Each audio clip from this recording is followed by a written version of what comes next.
দেখুন এখন কাটাই করা হবে আর কি এখান থেকে।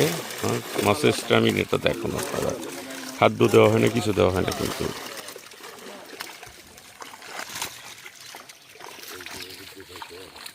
বড় রুই যান ধরো না।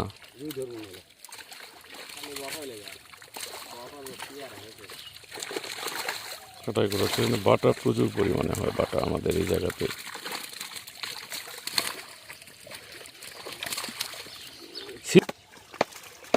ছোট কাতলা বাচ্চাগুলো ফেললাম দিয়ে বাটা একবার ইয়ে করলাম।